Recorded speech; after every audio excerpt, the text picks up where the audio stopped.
इस वीडियो में हम लोग केमिकल इक्विलिब्रियम पढ़ रहे होंगे। बहुत डिमांड थी इस चैप्टर की। पूरा वीडियो देखना, बहुत डिटेल्ड ये चैप्टर रहने वाला है, ये वीडियो रहने वाला है एंड हर एक फॉर्मूला, हर एक कॉन्सेप्ट तुम्हें बहुत अच्छे समझ में आ जाएगा।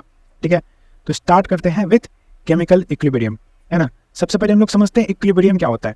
जब rate of forward reaction equals हो जाए रेट ऑफ बैकवर्ड रिएक्शन के, यानी कि जो ड्राइविंग फोर्सेस है वो बैलेंस हो जाए, तब वो इक्विलिब्रियम का कंडीशन कहलाता है। यहाँ पे all measurable property, pressure, volume, moles, concentration, ठीक है, ये कांस्टेंट होता है एट इक्विलिब्रियम। ये जो इक्विलिब्रियम है ये रिवर्सिबल रिएक्शन के लिए वैलिड है, यानी कि यहाँ पर रिएक्शन जो है ये रिवर्सिबल हो जाएगी और कुछ इस तरीके का साइन होता है वहाँ पे, और ये हमेशा क्लोज्ड वेसल्स में आकर करता है। देखो इसका ग्राफ का बात करें तो दो ग्राफ्स हमें यहाँ पे देखना है, कॉन्सेंट्रेशन वर्सेस टाइम का एंड एक rate of reaction versus time का। कॉन्सेंट्रेशन वर्सेस टाइम में भी तीन ग्राफ देखने को मिल सकते हैं। ठीक है, पहला जब कॉन्सेंट्रेशन ऑफ रिएक्टेंट बड़ा हो कॉन्सेंट्रेशन ऑफ प्रोडक्ट से, उस केस में भी इक्विलिब्रियम आ सकता है। ठीक है, ये जो पहला वाला केस है इसमें हम देख रहे हैं कि इक्विलिब्रियम तब आया है जब आपका कॉन्सेंट्रेशन ऑफ रिएक्टेंट बड़ा हो कॉन्सेंट्रेशन ऑफ प्रोडक्ट से, तब यहाँ पे हमें इक्विलिब्रियम देखने को मिला है। ठीक है, दूसरे केस में हम लोग देख रहे हैं जब यहाँ पे कॉन्सेंट्रेशन ऑफ रिएक्टेंट इक्वल से प्रोडक्ट के, तब इक्विलिब्रियम आया। तीसरे केस में यहाँ पे प्रोडक्ट का कॉन्सेंट्रेशन ज्यादा हो गया तब इक्विलिब्रियम देखने को मिला है। Therefore at equilibrium it is not necessary to have equal concentration of reactant and product. Product और रिएक्टेंट का कॉन्सेंट्रेशन बराबर हो ये जरूरी नहीं है। ठीक है, बट रेट ऑफ रिएक्शन बराबर होना ही चाहिए। Rate of reaction versus time का सिर्फ एक ही ग्राफ देखने को मिल सकता है। हमने देखा ना इक्विलिब्रियम में rate of reaction equals rate of forward reaction equals होना चाहिए रेट ऑफ बैकवर्ड रिएक्शन से। तो देखो RF rate of forward, RB rate of backward, तो जब ये दोनों बराबर होगा तभी इक्विलिब्रियम आ सकता है रेट वाले में, और जब ये बड़ा छोटा कुछ भी हो तब उस केस में इक्विलिब्रियम नहीं आएगा। बट कॉन्सेंट्रेशन वाले में तीनों तरीके के हम लोग देख सकते हैं। नाउ स्टेट ऑफ इक्विलिब्रियम, जैसा कि हमने देखा था ड्राइविंग फोर्स को बैलेंस करता है। देखो इक्विलिब्रियम मिक्सचर को यहाँ समझो, ये कंटेन करता है reactant and product. Dynamic equilibrium होता है to opposing process taking place at equilibrium, दो अपोजिंग प्रोसेस है वो एक प्लेस पे ही आ रहा है, इसको डायनामिक इक्विलिब्रियम बोलते हैं। होमोजेनियस इक्विलिब्रियम क्या होता है, जिसमें कंटेन सेम फेज या state of reactant and product, same phase वाला रिएक्टेंट लेते हैं, जैसे लिक्विड लिक्विड हो गया, गैस गैस हो गया, ये सब। हेट्रोजेनियस क्या होता है, इसमें डिफरेंट फेज या डिफरेंट स्टेट ले सकते हैं, जैसे एक्वस के साथ गैस दे दिए। ठीक है, सो वो हेट्रोजेनियस इक्विलिब्रियम होगा। इक्विलिब्रियम का टाइप देखें तो फिजिकल, केमिकल, आयोनिक इक्विलिब्रियम हो सकता है। फिजिकल जैसे कि इक्विलिब्रियम इन फिजिकल प्रोसेसेस देखिए, जैसे कि सॉलिड से लिक्विड में conversion, for example ice to water. ठीक है, लिक्विड से गैसेस में, वाटर से स्टीम, ठीक है, गैसेस से सॉलिड। ठीक है, जैसे सब्लिमेशन में देखने को मिलता है, वो इक्विलिब्रियम होता है physical equilibrium. Chemical equilibrium obviously जो कि अभी हम लोग पूरा चैप्टर ही देख रहे होंगे इसी चीज में, जैसे PCl52 था तो PCl3 + Cl2 बना। ठीक है, H2Cl2 से हमें क्या मिलता है, 2HCl होता है। और आयोनिक इक्विलिब्रियम जिसमें आयंस में टूटता है, फॉर एग्जांपल H2O टूटा, H+ और OH- आयन बना। ठीक है, HCl टूटा तो H+ और Cl- आयन बना, ये H+ एसिडिटी के लिए रिस्पॉन्सिबल होगा, इस वजह से ये एसिड होता है ना, स्ट्रॉन्ग एसिड होता है। बॉइलिंग पॉइंट की बात करें तो ये टेम्परेचर वो टेम्परेचर होता है eight which equilibrium of liquid and gas, जब लिक्विड और गैस का इक्विलिब्रियम आ जाए, यानी कि लिक्विड गैस में कन्वर्ट होना चालू हो जाए। ठीक है, उस टेम्परेचर को बोलते हैं बॉइलिंग पॉइंट। फ्रीजिंग पॉइंट उस टेम्परेचर को बोलते हैं जहाँ पे सॉलिड और लिक्विड का इक्विलिब्रियम आ जाए। फॉर एग्जांपल तुम्हारा वाटर से आइस बन रहा है, ठीक है, तो वो जो टेम्परेचर पे बनेगा उसी टेम्परेचर को बोलेंगे freezing point. Solubility of gas in liquid अगर देखा जाए तो वो प्रोपोर्शनल होता है प्रेशर के और इनवर्सली प्रोपोर्शनल होता है टेम्परेचर के। नेक्स्ट है लॉ ऑफ मास एक्शन, ये बहुत ही इंपॉर्टेंट है, इसे याद रखना। जैसे कि हम लोग रिएक्टेंट देखते हैं, यही एक मेन चीज है। ठीक है, जैसे कि यहाँ पे हम लोग रिएक्शन देख रहे हैं, ए का बी के साथ हो रहा है, सी और डी बना, ये स्मॉल ए small B small C small D स्टोइशियोमेट्रिक coefficient है। ठीक है, और इसको स्टोइशियोमेट्रिक कोफिशिएंट डिपेंड करता है, यहाँ पे बहुत बड़ा रोल है। सो देखो रेट ऑफ फॉरवर्ड रिएक्शन हो जाएगा KF, के तुम्हारा rate constant, so rate constant for forward reaction, and ये कॉन्सेंट्रेशन ऑफ ए, ठीक है, कॉन्सेंट्रेशन ऑफ ए की power small A stoichiometric coefficient and concentration of B की power small B stoichiometric coefficient होता है। ठीक है, similarly rate of backward reaction हो जाएगा KB, ठीक है, rate constant for backward reaction into concentration of C की power C into concentration of D की पावर D। समझ गए किस तरीके से करना है। और K इक्विलिब्रियम, यानी कि इक्विलिब्रियम कांस्टेंट जो है वो होता है K forward bye K backward. ठीक है, यानी कि K इक्विलिब्रियम प्रोपोर्शनल होता है K फॉरवर्ड के और इनवर्सली प्रोपोर्शनल होता है K बैकवर्ड के। यानी कि यदि फॉरवर्ड रिएक्शन हो रहा है तो K फॉरवर्ड बढ़ेगा, इक्विलिब्रियम बढ़ेगा, और यदि बैकवर्ड रिएक्शन हो रहा है तो K बैकवर्ड बढ़ेगा, इक्विलिब्रियम घटेगा उस केस में। समझ गए। और यहाँ पे बस उसी तरीके से जो प्रोडक्ट है, प्रोडक्ट के कॉन्सेंट्रेशन लिखो, उसका जो पावर है उसको लगा दो, स्टोइशियोमेट्रिक लगा दो, एंड रिएक्टेंट लिखो, इस रिएक्टेंट का स्टोइशियोमेट्रिक लगा दो। जो तुम्हारा K इक्विलिब्रियम है, इक्विलिब्रियम कांस्टेंट, ये डिपेंड करता है टेम्परेचर पे। ठीक है, टेम्परेचर पे सिर्फ डिपेंड करता है ये, और ये स्टोइशियोमेट्री पे डिपेंड करता है। ठीक है, एंड ये जो चीज मैंने बताया यही होता है लॉ ऑफ केमिकल इक्विलिब्रियम, इसे अच्छे से याद रखना। एक चीज होता है एक्टिव मास। देखो एक्वस फेज के लिए एक्टिव मास हम लोग कॉन्सेंट्रेशन में लेते हैं ऑब्वियसली, जैसे कि ज्यादातर एक्वस फेज हमें देखने को मिलता है, तो उस केस में यहाँ पे जो हम लोग लेंगे वो कॉन्सेंट्रेशन लेंगे। ठीक है, फॉर एग्जाम्पल A का कॉन्सेंट्रेशन, और वहीं पे गैसियस फेज हुआ तो वहाँ पे फिर हम लोग प्रेशर ले रहे होते हैं। ठीक है। यदि गैसियस फेजेस में होता तो फिर वहाँ पे हम लोग प्रेशर ऑफ ए लेते हैं, उसकी पावर ए करते हैं, ठीक है। फिर यहाँ पे हम लोग केपी लिख रहे होते हैं, उस तरीके से होता। फिर यहाँ पे जैसे pressure of C, pressure of D, pressure of A, pressure of B, तो उस केस में हम लोग प्रेशर लेते हैं गैसियस फेज के लिए, एक्वस फेज के लिए कॉन्सेंट्रेशन लेते हैं। और सॉलिड के क्या लेते हैं, सॉलिड और प्योर लिक्विड के लिए याद रखना वहाँ पे जो है वो 1 लेते हैं। टाइप्स ऑफ इक्विलिब्रियम कांस्टेंट की बात करें तो देखो in terms of concentration, in terms of mole fraction, in terms of pressure है। ज़्यादातर काम जो है वो सिर्फ इन टर्म्स ऑफ कॉन्सेंट्रेशन का ही है, यही ज़्यादा इंपॉर्टेंट है, ठीक है। बाकी ये सब भी आता है। और हाँ, ये भी तुम्हें देखने को मिलता है कई जगह, ये उतना देखने को नहीं मिलता है मोल फ्रैक्शन वाला, पर फिर भी पढ़ लो। देखो केसी, ठीक है, केसी यानी कि in terms of concentration equilibrium constant, ये ऑब्वियसली कॉन्सेंट्रेशन ऑफ सी की पावर सी, डी की पावर डी, ए की पावर ए, बी की पावर बी हो जाएगा। और ये एक बहुत ही इंपॉर्टेंट फॉर्मूला, इसे याद रखना, केपी और केसी का रिलेशन, ठीक है। केपी वही equilibrium constant in terms of pressure. KP और केसी का रिलेशन बहुत पूछा जाता है, हर जगह पूछा जाता है, ठीक है, बहुत इंपॉर्टेंट फॉर्मूला है। सो केपी इक्वल्स हो जाएगा केसी आर टी की पावर डेल्टा एन जी, ठीक है। KP equals KC R T की power delta N G. Delta N G क्या है, डेल्टा एन जी है difference of moles of gaseous, यानी कि moles gaseous moles of product minus gaseous moles of reactant, ठीक है। इस चीज़ को याद रखना है ना। जैसे कि यहाँ पे इस पे जितने भी गैसियस मोल्स वाले होंगे सिर्फ उसी को कंसिडर करना है, एक्वस वाले को भूल जाना, उसको इग्नोर करो। सो गैसियस मोल्स जितने भी आपके प्रोडक्ट में होंगे माइनस गैसियस मोल्स जितने भी आपके रिएक्टेंट में होंगे वो डेल्टा एन जी आ जाएगा। और यदि डेल्टा एन जी 0 हुआ, ये कंप्लीट 0, तो ये 1 हो जाएगा। सो देयरफॉर केपी इक्वल्स केसी हो जाएगा। और डेल्टा एन जी 0 से बड़ा हुआ तो फिर ये केपी भी 0 से मतलब केसी से बड़ा हो जाएगा, ठीक है। और डेल्टा एन जी 0 से छोटा हुआ तो केपी भी केसी से छोटा हो जाएगा। और यदि केपी और के एक्स यानी कि मोल फ्रैक्शन वाले का रिलेशन देखें तो वो हो जाएगा केपी इक्वल्स के एक्स पी इक्विलिब्रियम। यहाँ पे हमने आर टी दिया था, यहाँ पे पी इक्विलिब्रियम की पावर डेल्टा एन जी हो जाएगा। और डेल्टा एन जी यदि 0 है तो वही बात है, फिर के पी इक्वल्स के एक्स हो जाएगा। और हमने देखा था यहाँ पे भी के सी हो जाता है, ठीक है। मोल फ्रैक्शन भी वैसा ही है, वही मोल्स का फ्रैक्शन लिखो, उसका भी पावर लगाते चलो। प्रेशर में भी सेम है, प्रेशर लिखते चलो, प्रोडक्ट का जो भी प्रेशर है इंडिविजुअल का प्रेशर लिखो, उसके बाद उसका स्टोइचियोमेट्रिक कोएफिशिएंट का पावर लगा दो। नाउ नेक्स्ट है फैक्टर इफेक्टिंग इक्विलिब्रियम कांस्टेंट। तो सबसे पहला फैक्टर है टेम्परेचर, दूसरा फैक्टर है स्टोइचियोमेट्री। इन दोनों के अलावा दुनिया का कोई भी ताकत इक्विलिब्रियम कांस्टेंट को हिला तक नहीं सकता है, ठीक है। टेम्परेचर और स्टोइचियोमेट्री हिला सकता है। जैसे देखो टेम्परेचर में जनरली ये होता है एंडोथर्मिक रिएक्शन और एक्सोथर्मिक रिएक्शन। फॉर एग्जांपल ए है, ठीक है, ए से यहाँ पे हम लोग बी तक जा रहे हैं। ए पे यानी एंडोथर्मिक पहले रिएक्शन दे रहे हैं, तो यानी कि प्लस हमने हीट दिया। और यदि अभी हम लोग टेम्परेचर बढ़ाएंगे, एंडोथर्मिक रिएक्शन में यदि टेम्परेचर बढ़ाएंगे तो हीट बढ़ेगा, ठीक है। हीट बढ़ेगा तो उसके कारण क्या होगा कि रिएक्टेंट वाला साइड बढ़ रहा है, तो देयरफॉर रिएक्शन जो है वो फॉरवर्ड जाएगा। और रिएक्शन यदि फॉरवर्ड गया तो के इक्विलिब्रियम प्रोपोर्शनल होता है के एफ के, ठीक है, यानी कि फॉरवर्ड वाले के। सो फिर उस केस में जो के इक्विलिब्रियम है वो बढ़ेगा। देखो यहाँ पे के इक्विलिब्रियम बढ़ता है, ठीक है। और यदि दूसरा देखें एक्सोथर्मिक रिएक्शन के केस में तो A B plus heat, exothermic reaction में हीट निकलता है, एंडोथर्मिक में हीट देना होता है। तो अब इस केस में यदि टेम्परेचर यदि बढ़ाते हैं, है ना, एक्सोथर्मिक रिएक्शन में, तो देखो प्रोडक्ट साइड बढ़ रहा है, यानी कि रिएक्टेंट बैकवर्ड आएगा। और रिएक्टेंट बैकवर्ड आया तो के बैकवर्ड बढ़ेगा। और देखो के इक्विलिब्रियम इनवर्सली प्रोपोर्शनल था के बैकवर्ड के, हमने देखा था। सो के बैकवर्ड बढ़ा तो के इक्विलिब्रियम कांस्टेंट जो है वो घट जाएगा। यहाँ पे देखो घट रहा है। सो इस तरीके से तुम्हारा डिपेंडेंट होता है टेम्परेचर पे। और ये जो चीज़ मैंने बताया ये ली चैटेलियर्स प्रिंसिपल है, जो भी हम लोग आगे देखेंगे। कुछ और फॉर्मूलाज है यहाँ पे जैसे कि तुम लोग देख सकते हो, जैसे कि एल के इक्विलिब्रियम होता है डेल्टा एस नॉट बटा R minus delta S naught बटा आर। डेल्टा एस नॉट है तुम्हारा एंट्रोपी, डेल्टा एस नॉट है एंथैल्पी, ठीक है। इसका फॉर्मूला भी पूछा जा सकता है। और यहाँ पे L K two by K one इसी से हमने निकाला है, इसी फॉर्मूला का इस्तेमाल करके। L K two by K one equals delta H naught by R bracket 1/T1 minus 1/T2, ठीक है। जो यहाँ पे रहेगा K1 उसी से स्टार्ट कर देना T1, ठीक है। K2 by K1 1/T1 minus 1/T2, ठीक है। ये फॉर्मूला थोड़ा इंपॉर्टेंट है, तो इस फॉर्मूला को यदि याद कर लो तो बहुत अच्छा रहेगा, ठीक है। इस फॉर्मूला से कई बार क्वेश्चन भी पूछा गया है, तो इसको अच्छे तरीके से तुम लोग याद कर लेना। अब नेक्स्ट है स्टोइचियोमेट्रिक कोएफिशिएंट। स्टोइचियोमेट्रिक कोएफिशिएंट के बारे में तो मैंने आपको उधर बताया भी था। यहाँ पे देखो स्टोइचियोमेट्रिक कोएफिशिएंट एक और तरीके से डिपेंड करता है। मान लो जैसे रिएक्शन को हमने रिवर्स कर दिया, ठीक है, तो ये एक्चुअली जो बेसिक लॉज है वही हम लोग यहाँ पे देख रहे हैं। फॉर एग्जाम्पल ए से बी जा रहे थे, है ना, अब बी से ए जा रहे हैं, तो इक्विलिब्रियम कांस्टेंट जो है वो नीचे आ जाएगा। पहले मान लो ए से बी जा रहे थे तो एक्स था, बी से ए जाएंगे तो 1/x हो जाएगा, ठीक है।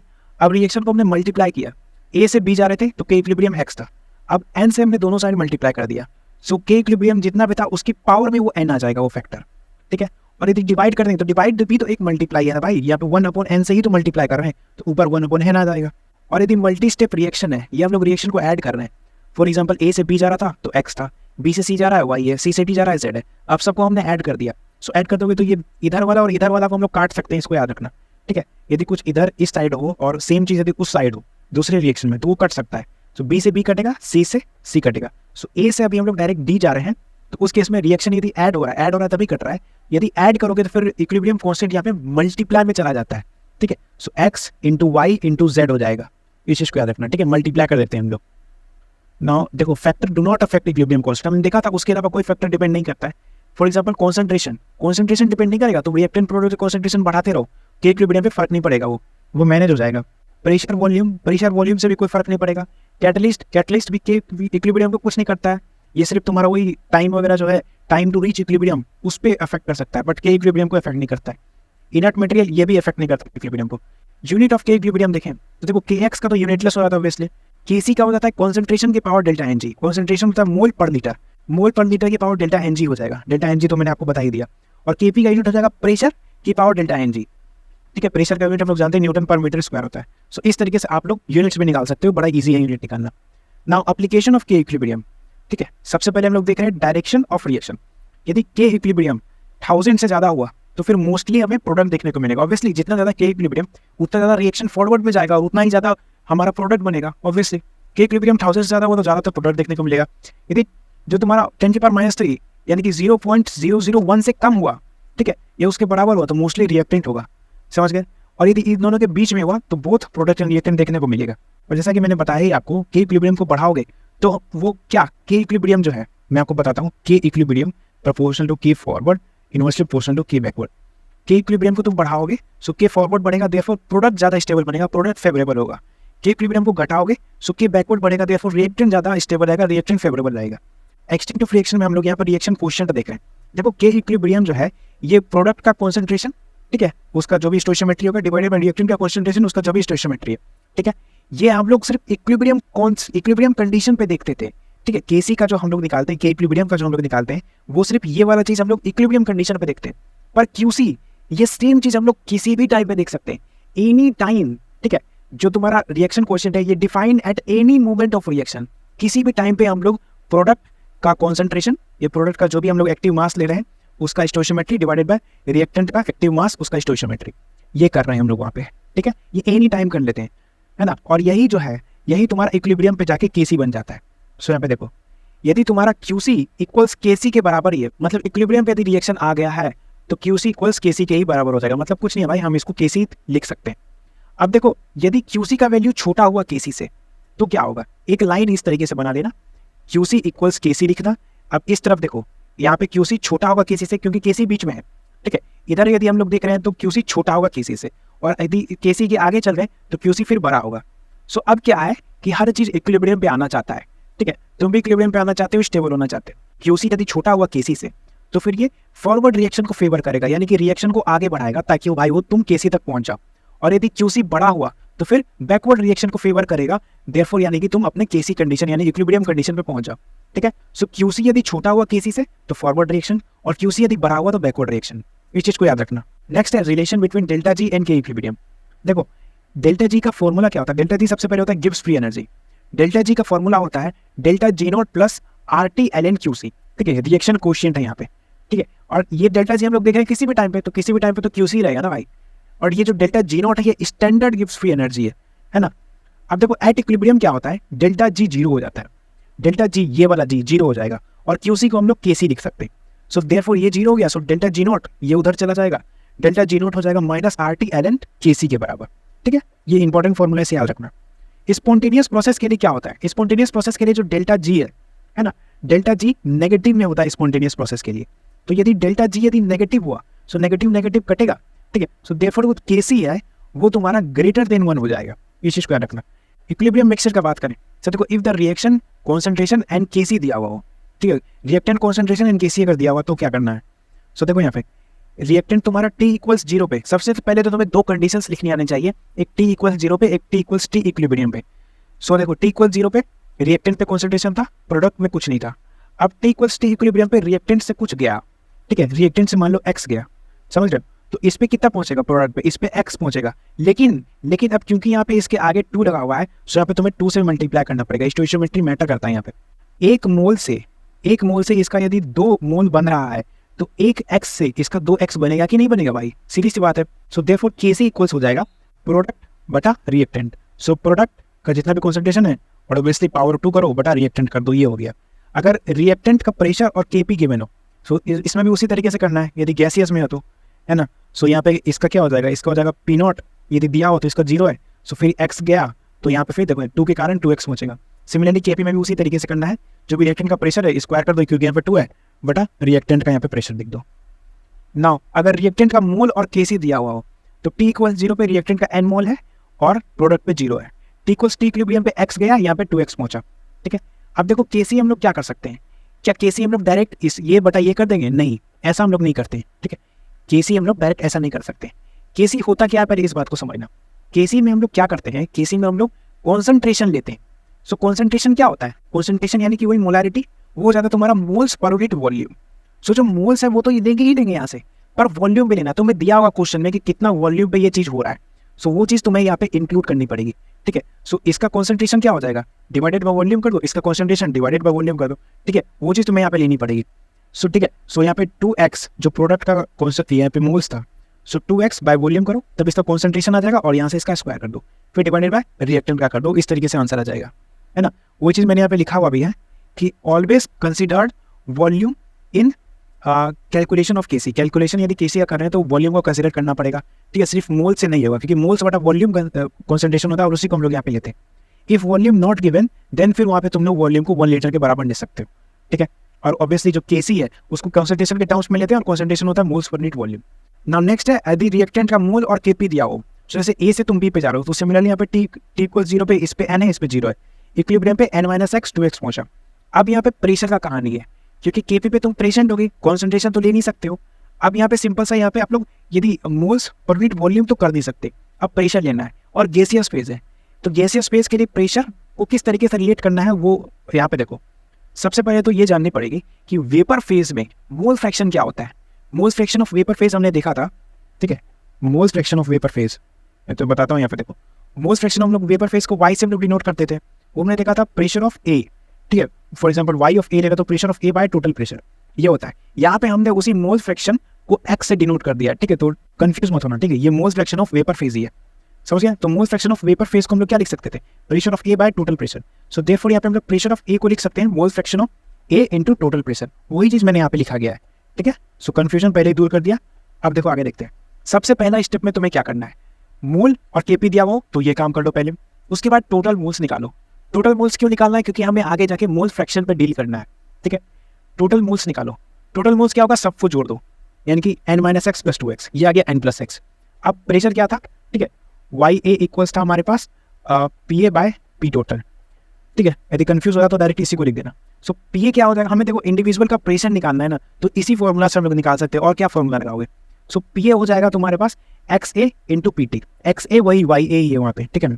सो PA इक्वल्स हो जाएगा XA × PT। XA को क्या लिख सकते हैं, मोल्स फ्रैक्शन ऑफ A को, ये इसका मोल्स बटा टोटल मोल्स, यानी कि n - x / n + x into total pressure. Pressure of B को क्या लिख सकते हैं, इसका मोल्स, यानी कि 2x, ठीक है, x भी को लिख रहे हैं हम लोग 2x बटा total moles into total pressure. बस बात खत्म, इतना ही तो करना था, बाकी तो सब कुछ नहीं है, कुछ भी नहीं है बाकी। अब मान लो तुम्हें वैल्यूज दिया गया तो इसमें डायरेक्ट वैल्यूज पुट कर दो, PA और PP निकल गया। अब KP क्या हो जाएगा, बस PA और यहाँ पे देखो 2 है तो स्क्वायर कर दो, सॉरी PB है यहाँ पे प्रोडक्ट में, सो इसके 2 है तो स्क्वायर करो बटा PA करो, बात खत्म। अब जो भी तुम्हारा PB का वैल्यू आया था उसको यहाँ पे लिखो, PA का वैल्यू आता है उसको यहाँ पे लिखो। यदि इन जनरल देखा जाए n वगैरह के फॉर्म में करोगे सो ये तुम्हारा आंसर निकलता है, व्हिच इज 4x² बटा n² - x² dot PT। Now next है डिग्री ऑफ डिसोसिएशन, इसको अल्फा से डिनोट करते हैं और ये डिफाइन होता है फॉर 1 मोल, ठीक है, डिफाइन फॉर 1 मोल। और ऑब्वियसली जो अल्फा है ये 1 से छोटा होगा, 0 से बड़ा होगा, ये परसेंटेज में आएगा 20%, 30%, 40%, 50% इस तरीके से, ठीक है। ये क्या डिफाइन करता है, ये fraction of molecule undergoing dissociation from 1 मोल, एक मोल से कितना मॉलिक्यूल डिसोसिएट करता है। फॉर एग्जांपल जैसे देखो R से 2P जाता है, सो T = 0 पे n था, फिर यहाँ पे 0 था, ठीक है। अब T = T इक्विलिब्रियम पे क्या होगा, इसका जो n है, ठीक है, इसका जितना था इसका कुछ परसेंटेज डिसोसिएट होगा, यदि अल्फा केसी यदि गिवन हो तो, सो n से माइनस n अल्फा हो जाएगा, ठीक है, यानी कि इसका ही कुछ परसेंटेज डिसोसिएट होकर इसमें जाएगा, ठीक है। यहाँ से n अल्फा निकला और क्योंकि यहाँ पे 2 था तो 2n अल्फा आ गया। अब केसी निकालना है, क्योंकि ये मोल्स है तो बटा वॉल्यूम, अब बस प्रोडक्ट बता रिएक्टेंट का कर दो, जो भी स्टोइकियोमेट्रिक कोफिशिएंट था, सो प्रोडक्ट लिखो, उसका ऊपर 2 लगाना तो जरूरी है।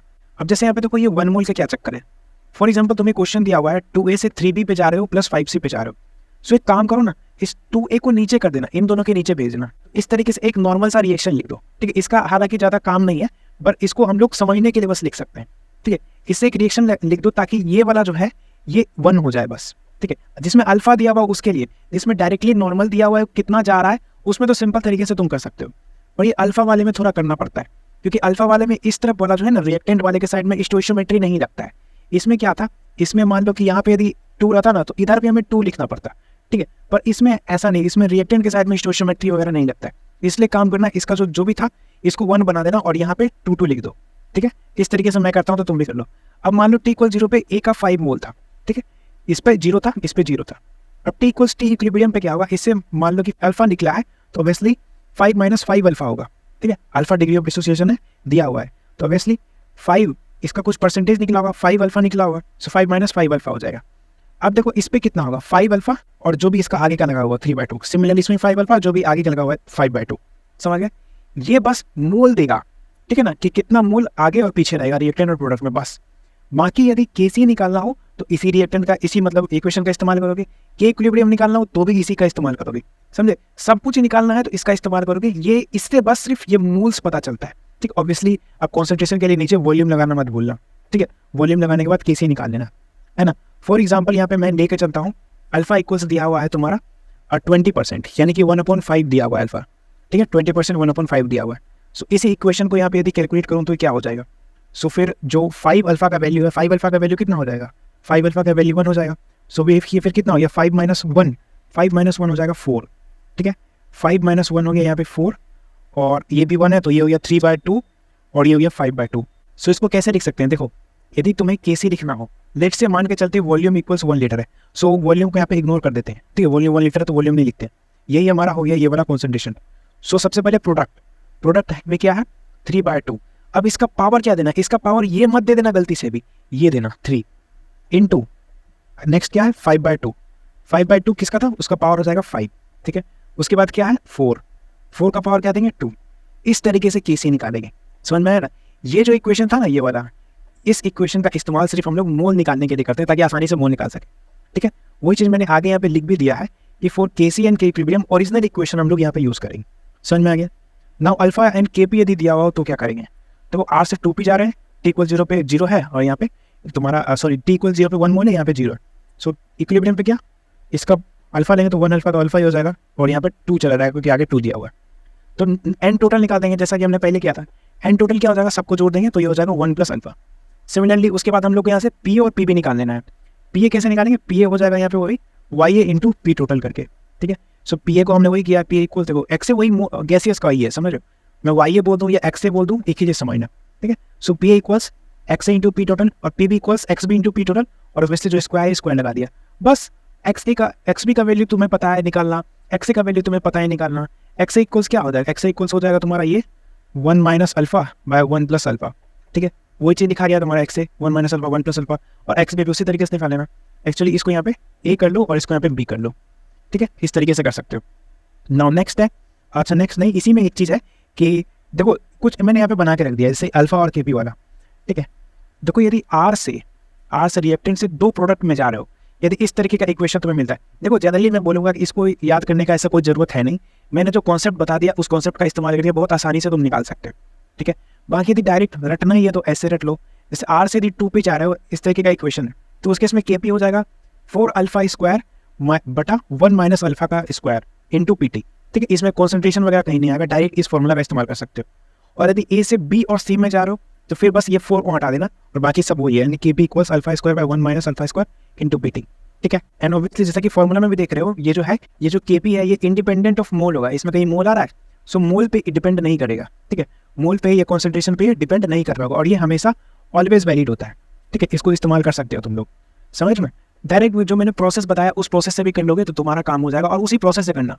मान लो यदि इसको भूल गया एग्जाम के टाइम पे तो क्या करोगे, तो फिर तुम्हारे पास एक ही चीज़ रहता है विच इज प्रोसेस समझ गया, उसको इस्तेमाल कर लेना, ठीक है।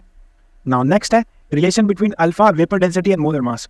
तो देखो अल्फा इक्वल्स होता है mt - mo by mo n - 1। mt क्या है, थ्योरेटिकल मोलर मास, ये इसको फार्मूला मोलर मास से बोलते हैं, ठीक है। mo है ऑब्जर्व मोलर मास, जिसको एक्सपेरिमेंटल मोलर मास से बोलते हैं, ये ज़्यादातर गिवन रहता है। और n है number of molecule form by 1 mole of reactant, 1 mole of reactant से कितने मॉलिक्यूल्स फॉर्म हो रहे हैं वो बताता है तुम्हारा n। सो ये फार्मूला है। और देखो जो थियोरेटिकल वेपर डेंसिटी है, ठीक है, dt, ठीक है। सो dt हो जाता है तुम्हारा mt/2, कुछ नहीं करना है, बस यहाँ पे एमटी की जगह वहाँ पे dt लिख देना। जैसे हम लोग जानते थे ना वेपर डेंसिटी क्या होता है, वेपर डेंसिटी तुम्हारा होता है मोलर मास डिवाइडेड बाय 2, बस क्योंकि अभी प्रोपोर्शनल है 2 तो खैर डिवीजन में तो कट ही जाएगा, ठीक है। सो बस जहाँ पे एमटी है वहाँ dt करो, एमओ है dio करो, एमओ है dio करो, बस आंसर आ जाएगा तुम्हारा। dt है थ्योरेटिकल वेपर डेंसिटी, dio है observe vapour density, dt equals mt by 2, dio equals mo by 2, simple. Next है Le Chatelier's principle, extremely important, ठीक है, वेरी वेरी इंपॉर्टेंट, ठीक है। देखो ये क्या बताता है कि equilibrium condition can be change, equilibrium condition हम लोग चेंज कर सकते हैं, बट जो के इक्विलिब्रियम है वो वैसा ही रहता है, ठीक है। के इक्विलिब्रियम सिर्फ टेम्परेचर पर डिपेंड करता है, इसको याद रखना। सो सबसे पहले इसमें लीड में है इफेक्ट ऑफ कॉन्सेंट्रेशन। सो जैसे रिएक्टेंट और प्रोडक्ट है, सो प्रोडक्ट बढ़ाओगे तो रिएक्टेंट पीछे भागेगा, रिएक्टेंट बढ़ाओगे तो रिएक्शन आगे भागेगा, ठीक है। वापस बताता हूँ, रिएक्टेंट यदि बढ़ाओगे तो फिर, या फिर प्रोडक्ट घटाओगे, दोनों में से कुछ भी कर लो। रिएक्टेंट बढ़ाओगे तो भी रिएक्शन आगे जाएगा, फॉरवर्ड शिफ्ट, या फिर प्रोडक्ट घटाओगे तो भी रिएक्शन आगे जाएगा, ठीक है। यानी कि मेंटेन करने की कोशिश करेगा तो भी फॉरवर्ड शिफ्ट होगा, और यदि रिएक्टेंट घटाओगे प्रोडक्ट बढ़ाओगे तो फिर रिएक्शन पीछे जाएगा, बैकवर्ड शिफ्ट। टेम्परेचर का बात करें तो इसको हीट से रिलेट करना। फॉर एग्जांपल एंडोथर्मिक में हीट पहले आता है, सो फिर यहाँ पे यदि टेम्परेचर बढ़ाओगे तो रिएक्टेंट वाला बढ़ा तो फॉरवर्ड शिफ्ट होगा, घटाओगे तो फिर बैकवर्ड शिफ्ट होगा।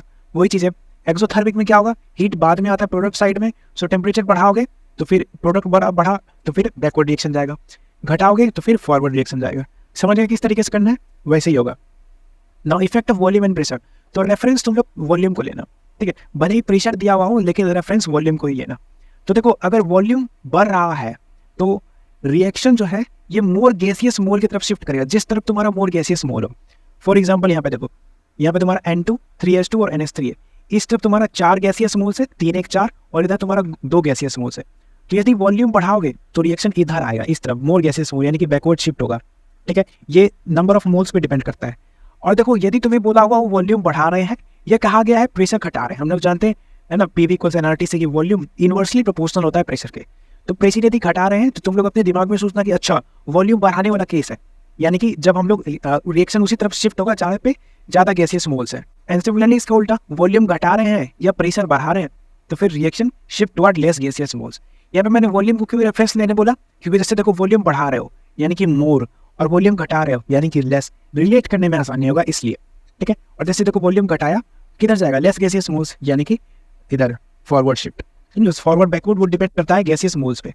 नाउ नेक्स्ट है इफेक्ट ऑफ कैटलिस्ट। तो देखो कैटलिस्ट का कोई इफेक्ट नहीं होता इक्विलिब्रियम पे, इक्विलिब्रियम कांस्टेंट पे, डेल्टा जी पे, डेल्टा एस इनवर्ट सेल पे, इनमें कैटलिस्ट का कोई इफेक्ट नहीं होता है। कैटलिस्ट सिर्फ टाइम को डिक्रीज करता है to achieve equilibrium by reducing activation energy, ठीक है। सो देखो यहाँ पे विदाउट कैटलिस्ट एक्टिवेशन एनर्जी ज़्यादा था और कैटलिस्ट के साथ एक्टिवेशन एनर्जी कम हुआ, ठीक है। तो एक्टिवेशन एनर्जी को कम करेगा, सो देयरफॉर इक्विलिब्रियम पे पहुंचने का समय को घटा देगा वो।